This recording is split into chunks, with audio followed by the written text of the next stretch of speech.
नमस्कार, मी माणिक कांबळे, संपादक कार्यकर्ता न्यूज चॅनल मधून आपल्याला आपल्या परिसरातील घडामोडीवरती बातम्या देत आहे।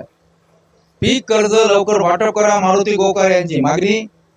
31 मार्च पूर्वी कर्जाची परतफेड करणाऱ्या शेतकऱ्यांना त्वरित पीक कर्ज वाटप करा अशी मागणी करणारे निवेदन जिल्हा मध्यवर्ती सहकारी बँक शाखा मारेगावचे व्यवस्थापक यांना दिलेल्या निवेदनातून आदिवासी विविध कार्यकारी सहकारी संस्था पिसगावचे संचालक मारुती गोकार यांनी केली आहे। मारेगाव तालुक्यातील बऱ्याच सहकारी संस्थांना नवीन पीक कर्ज वाटप करण्यात आलेले नाही। शेती हंगामाला सुरुवात होत आहे। बी बियाणे खते घेण्याकरिता शेतकऱ्यांकडे पैसे नाही। मागील हंगामात नापिकी झाली असून शेतीमालाला योग्य भाव मिळाला नाही। अशाही परिस्थितीमध्ये शेतकऱ्यांनी पीक कर्ज परतफेड केलेले आहे।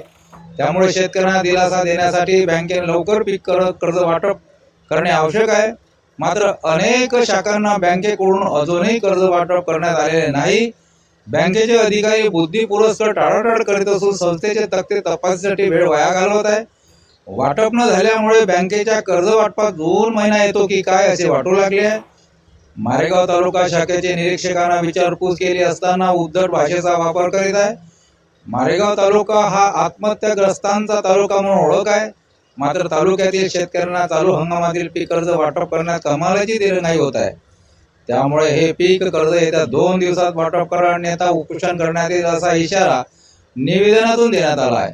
निवेदनावर जिल्हा काँग्रेस कमिटीचे महासचिव तथा आदिवासी विविध कार्यकारी सहकारी संस्था पिसगावचे संचालक मारुती गोकार, सराटीचे सरपंच तुळशीराम कुंबळे, भास्कर पागबाई यांच्यासह इतरांच्या सह्या आहेत।